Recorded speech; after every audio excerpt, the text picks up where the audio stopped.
आप देख रहे हैं हरियाणा न्यूज 24, जहां हर खबर मिले सच के साथ। नमस्कार, स्वागत है आपका हरियाणा न्यूज 24 पे। मैं हूं मुन्ना लांबा, मेरे सहयोगी प्रिंस लांबा के साथ हम डासा बॉर्डर पे मौजूद हैं और आप लाइव तस्वीरों में देख रहे हैं। यहाँ पे कुछ ही देर में मेरे साथ रवि आज़ाद हैं। वो हमारे जो कृषि मंत्री हैं उनके खिलाफ कई खुलासे करने वाले हैं, बहुत बड़े खुलासे तरह तरह के, और कह रहे हैं कि हमारे पास जो कृषि मंत्री जी आज से जो कहते आए हैं किसानों के साथ एक लफ्ज़ नहीं बोला, तो कोई तो बड़ी वजह होगी। तो हमारे साथ रवि आज़ाद हैं। सबसे पहले मैं दिखाना चाहूँगा यहाँ जो बुजुर्ग बैठे हैं, देख लीजिए चारों तरफ, मैं कैमरा घुमा के दिखाना चाहूँगा। कंबलों से बिल्कुल इनकी अच्छी तरीके से सर्दी ना लगे और अच्छे खासी व्यवस्था की गई है। यहाँ पे ठंड ज़्यादा है यहाँ पे, और व्यवस्था में कोई चूक नहीं है। यहाँ पे किसी तरीके की कोई 1% भी ऐसा नहीं है हम कह सकते हैं कि यहाँ व्यवस्था नहीं है खाने की, पीने की या रहने की। और आंदोलनकारी जो बुजुर्ग हैं उनके लिए विशेष सुविधा है। वो कहते हैं हुक्का, हुक्का के साथ देख लीजिए कैसे गुड़गुड़ा रहे हैं। और यहाँ से पर्दा लगा दिया गया है भाई सर्दी ना आए, और उधर से भी बंद कर दिया जाएगा थोड़ी देर में। और चारों तरफ टेंट में देख रहे हैं, इस टेंट में ये बुजुर्ग सारे बैठे हुए हैं 80-80, 90-90 बरस के। आप देख रहे हैं लाइव तस्वीरों में मेरे साथ ढासा बॉर्डर से। और इन्होंने हुकार भर दी है गुलिया खाप के साथ सरव खाप ने कि यहाँ से हम उठने वाले नहीं हैं। अब करो या मरो की स्थिति रहेगी अगर एमएसपी कानून खारिज नहीं किया जाता है सिरे से। तो मेरे साथ ये फिर दिखाना चाहूँगा एक बार मैं प्रिंस लांबा को थोड़ा दिखा दिया जाए किस तरीके से कम्बल ओढ़ के यहाँ पे जल्दी ही व्यवस्था कर दी गई है बुजुर्गों की, ठंड ना लगे। वहाँ पे खाना बन रहा है उस साइड में डासा बॉर्डर पे गुलिया खाप की अध्यक्षता में, और चारों तरफ युवा बैठे हैं। और यहाँ मेरे पास देख रहे हैं हुक्का किस तरीके से चल रहा है। यहाँ पे चाय पानी पूरे दिन अच्छी व्यवस्था रहती है। तो मेरे साथ रवि आज़ाद मौजूद हैं, मैं फिर उनसे कुछ बातें हैं, बहुत गंभीर बातें हैं, गंभीर विषय है। रवि जी, आप कह रहे हैं कि जो हमारे कृषि मंत्री हैं उन पे काफ़ी गंभीर आरोप प्रत्यारोप आप लगाने जा रहे हैं, तो आपके पास इस तरीके की बातें कैसे, कहाँ, क्या कहेंगे? देखिए, आज हम टिकरी बॉर्डर से और ढासा बॉर्डर पे जो हमारे गुलिया खाप की अध्यक्षता में और ये मोर्चा जो लगा हुआ है 3 काले कानूनों को रद्द करने को लेके और एमएसपी खरीद गारंटी कानून की मांग को लेकर के जो दिल्ली को चारों तरफ से घेरने का जो हमारा अभियान है ताकि मोदी सरकार की नींद खुले, जो वो कुंभकर्णी नींद में सोई हुई है, तो आज यहां पहुंचे थे। और एक बड़ा मामला है हरियाणा के कृषि मंत्री जेपी दलाल के खिलाफ, और वो आपके बीच में हम खुलासा करेंगे। और मेरा सबसे निवेदन है कि एक बड़ा आरोप पूरे सबूतों के साथ हम हरियाणा के कृषि मंत्री पर लगा रहे हैं। और मैं निवेदन करूंगा कि ये जो लाइव चल रहा है इसको ज्यादा से ज्यादा शेयर कर दें ताकि सबको पता चले। और हमारे भारतीय किसान यूनियन के प्रदेश अध्यक्ष हैं दिल्ली के, हमारे गुलिया खाप के प्रधान हैं और दूसरे वरिष्ठ पदाधिकारी हैं, एक कुनबे के रूप में इस आंदोलन को हम आगे बढ़ा रहे सब मिलजुल करके। और आरोप हमारा सीधा सीधा ये है कि हरियाणा सरकार में सबसे ज्यादा 3 काले कानूनों के खिलाफ मुखरता से सरकार का पक्ष हरियाणा के कृषि मंत्री जेपी दलाल जी ने रखा, और वो मेरे ही विधानसभा से विधायक भी हैं और हरियाणा सरकार में कृषि मंत्री हैं, जिनको हम बार बार ये कहते हैं कि इनको झूठ मंत्री बना देना चाहिए। बार बार ये कहते हैं कि ये कृषि मंत्री नहीं है, विनाश मंत्री हैं। और जब इन्होंने खापों को चीनी कहा और जब इन्होंने किसान आंदोलन में लगे किसानों को पाकिस्तानी कहा और तरह तरह की वाहियात की बातें करी, गिरने के सारे स्तर छोड़ दिए। और आप सब जानते हैं कि वो किसान का नाम लेकर के केवल राजनीति करते हैं, वो शुद्ध रूप से बिजनेसमैन और व्यापारी हैं। और कैसे वो सरकार में बैठ करके 3 काले कानूनों का समर्थन क्यों कर रहे, क्यों वो इतनी बदतमीजी पे उतर रहे, इसके लिए हमने एक पूरी टीम को काम में लगाया कि इसकी तह तक जाया जाए।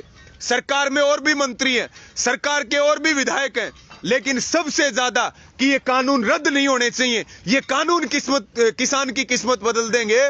तब हमें ये समझ में आया कि किसान की तो किस्मत बदले या ना बदले, लेकिन जेपी दलाल जी की किस्मत जरूर बदलने वाली है। किसान का नाश हो, लेकिन जेपी दलाल जी अपने आप को इन कानूनों के माध्यम से आबाद करना चाहते हैं। और ये बड़ी बात, क्योंकि एक सरकार के मंत्री के ऊपर एक गंभीर आरोप लगाना कोई छोटी बात नहीं है, लेकिन हम कोई झूठी बात नहीं करते। और रवि आजाद ने कभी भी बगैर तथ्यों के कोई बात नहीं की। और ये गुलिया खाप का आंदोलन स्थल है और एक ऐतिहासिक भूमि पर हम बैठे हैं और ऐतिहासिक भूमि पर बैठ करके जो भी बोलेंगे वो सत्य बोलेंगे और 100% सच बोलने का काम करेंगे। और हमारा सीधा सीधा उनके ऊपर आरोप है। मैं बोल लूं उससे पहले मैं आपके कैमरामैन को ये कहूंगा कि वो ये आप देखिए, ये जो टेंडर निकल रहे, बार बार एक बात चल रही है कि भाई अडानी अंबानी वेयर हाउस बना रहे, बिल्कुल। और वो पूरे देश के किसानों का अनाज सस्ते रेट में लेकर के और वो गोदामों में भरेंगे और फिर महंगे रेट पर देश के आम लोगों को लूटने का काम करेंगे। और इसी के तहत अडानी है, अंबानी है, यहां जेपी दलाल जी भी वेयर हाउस बनाना चाहते हैं लुहारू के अंदर। ये एक बड़ी बात है। और उन्होंने जो है 2 दिसंबर को लुहारू में, लोहारू फरटिया रोड पे, लोहारू सतनाली रोड के ऊपर उन्होंने एक जमीन की रजिस्ट्री कराई 2 दिसंबर को। और उन्होंने रजिस्ट्री जो है वो अपने पुत्र आशीष दलाल के नाम पर करवाई। जो जेपी दलाल जी का लड़का है आशीष दलाल, उसके नाम रजिस्ट्री हुई 2 तारीख को। और आप सब जानते हैं कि रजिस्ट्रियां हरियाणा में ऑनलाइन हो रही हैं और अभी भिवानी जिले में ऑनलाइन रजिस्ट्री बंद पड़ी है, लेकिन फिर भी मैनुअल रजिस्ट्री करी गई। इसका मतलब बड़ा खेल खेलने की साजिश थी। सबसे पहला तो मेरा आरोप है जो रेवेन्यू के लोग हैं, जो तहसीलदार हैं, उन्होंने किस गांठ साठ से ऑनलाइन रजिस्ट्री की बजाय मैनुअल रजिस्ट्री सबसे चोरी छिपे जेपी दलाल जी के लड़के के नाम पे कर दी गई ताकि ज्यादा चर्चा ना चले।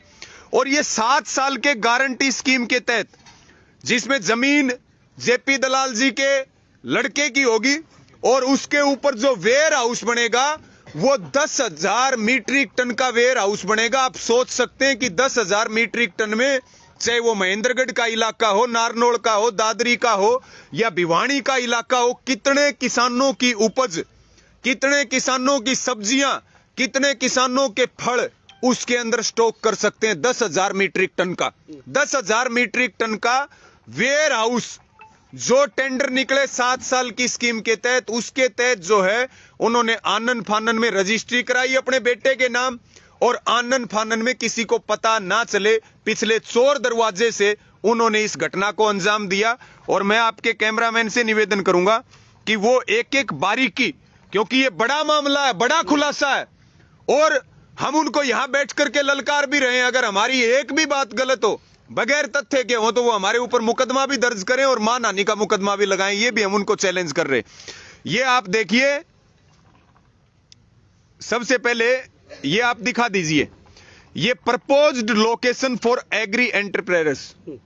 और इसमें आप देखिए भिवानी में 2 अलॉट हुए हैं, एक तो भिवानी और एक लोहारू। लोहारू के अंदर आप नजदीक से दिखा दीजिए इसको। लोहारू के अंदर जो है 10,000 MT मीट्रिक टन कैपेसिटी और भिवानी के अंदर 15,000 मीट्रिक टन कैपेसिटी। ये 2 वेयर हाउस जो है ये बनने हैं और ये सरकार के पैसे से बनने वाले हैं, ये सरकारी पैसे से बनेंगे। और इसमें आप ये देखिए, मैं फिर क्योंकि ये बड़े जरूरी कागजात हैं, इसमें आप ये देखिए कि date of issuance of notice inviting e tender 19/11/2020 और date and time for availability of MT, ये सारी इसके अंदर 19/11 को। और इसमें आप अंत में जब जाएंगे, date and time of opening technical bid 11/12/2020 11 AM पे। मैं इस चीज को आपको समझा दूं उससे पहले, ये वो लेटर है, ये लेटर है 19/11/2020 का एफेड का, the Haryana state cooperative supply and marketing federation limited, जिसमें आप ये देखिए ई टेंडर जो इन्होंने जमीन ली और जिसके ऊपर वेयर हाउस बनना है, वो कौन सी स्कीम के तहत है, वो लेटर मैं आपको दिखा रहा हूं। E tender for construction of covered godowns under 7 years guarantee scheme, 7 years guarantee scheme. और इसके अंदर जब आप जाएंगे तो ये सारे इसके वो हैं जो इसके डॉक्यूमेंट्स हैं टेंडर के और सब जगह के। तो इसको सबसे पहला जो हमारा आरोप है कि जब ऑनलाइन रजिस्ट्री का प्रावधान है तो कृषि मंत्री ने ऑफलाइन रजिस्ट्री क्यों कराई? इस बात का जवाब भिवानी का जिला प्रशासन भी दे दे और इस बात का जवाब ऑनलाइन रजिस्ट्रियां बंद हैं। बंद है, बंद है, सबकी ऑनलाइन होती है। अगर मुझे रजिस्ट्री करानी है तो ये कहा जाएगा कि जी ऑनलाइन शुरू हो जब करवा लेना। तो क्या एक मंत्री पावर का मिसयूज करके, पावर का 3 काले कानूनों की आड़ में वो अपना घर भरने के लिए अपनी पावर का मिसयूज करके जो है वो इस टेंडर को हासिल करना चाहते हैं। और 11 से लेकर के 11 दिसंबर से लेकर 15 दिसंबर तक इसकी बिडिंग डेट है। ये भी मैं आपको दिखा दूं क्योंकि ये तथ्यात्मक बात है। ये टेंडर की आईडी है और ये Haryana board corporation HAFED tender title construction of covered godown और टेंडर लास्ट डेट 10/12/2020 और बीडिंग डेट 11/12/2020 से लेके 15/12/2020 के बीच में ये टेंडर ओपन होगा। ये टेंडर ओपन होगा और मैं लांबा जी आपके माध्यम से खुलासा कर रहा हूं कि जमीन की रजिस्ट्री बैकडोर से करवाई गई। और भी भाइयों ने एप्लीकेशन लगाई है भिवानी और लोहारू में। भिवानी और लोहारू में टेंडर पाने के लिए, गोडाउन का टेंडर पाने के लिए और भी एप्लीकेशन लगाई है। लेकिन मैं आपके माध्यम से खुलासा कर रहा हूं कि लोहारू का टेंडर केवल कृषि मंत्री जेपी दलाल जी के लड़के आशीष दलाल के नाम पर छूटेगा। चाहे कितने भी नियम तोड़ने पड़े, चाहे कितनी भी दुरुपयोग करना पड़े अपनी पावर का, और जिस तरीके से सारा खेल खेला गया है उस तरीके से ये खुलासा करना इसलिए जरूरी था कि 15 तारीख 11 से 15 इनकी बीडिंग डेट है, टेंडर खुलने की डेट है। लेकिन उससे पहले हम आम जनता को बता दें, उस जनता को भी बता दें जिन्होंने विधायक बनाया, और उस प्रदेश की जनता को भी बता दें जिसके वो मंत्री हैं, कृषि मंत्री हैं। आज ये बात सबको समझ में आ रही कि 3 काले कानूनों पे सबसे मुखरता से सरकार का स्टैंड कृषि मंत्री जेपी दलाल जी क्यों ले रहे थे और कितने सारे नियम टूटेंगे आप ये देखना। पहले तो रजिस्ट्री का नियम टूटा और अब सारे नियम टूटेंगे उनको टेंडर देने के लिए। और जितनी एप्लीकेशन बाकी आई हैं सबको उठा करके, अगर मान लो भाई साहब ने एप्लीकेशन लगाई, धर्मेंद्र जी ने एप्लीकेशन लगाई, उन सारी एप्लीकेशनों को उठा करके रद्दी की ठोकरी में फेंका जाएगा और आशीष दलाल के नाम से ये टेंडर छूटेगा 10,000 मीट्रिक टन के गोडाउन का। 10,000 मीट्रिक टन जो कवर्ड वेयर हाउस बनने वाला है।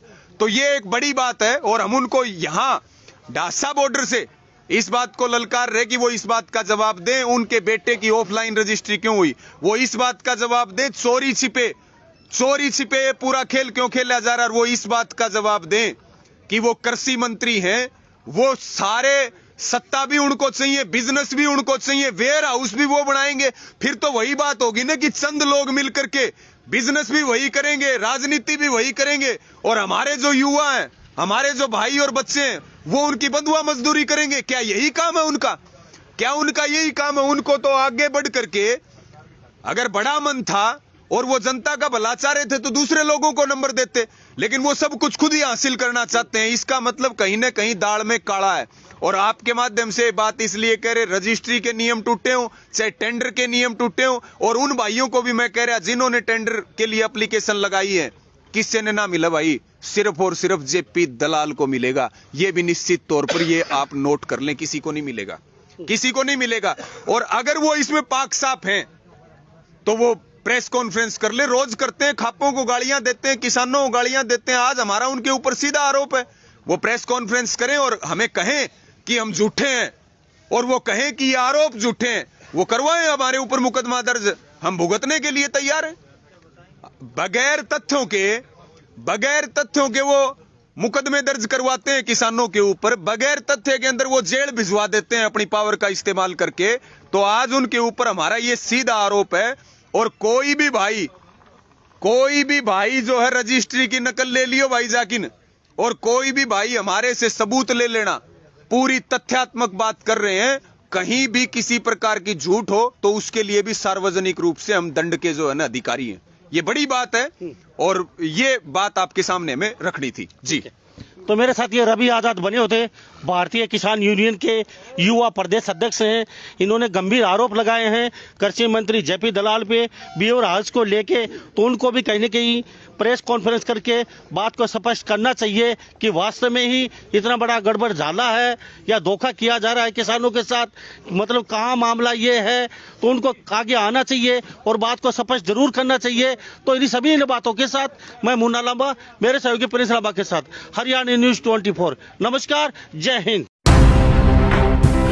आप देख रहे हैं हरियाणा न्यूज 24, जहां हर खबर मिले सच के साथ।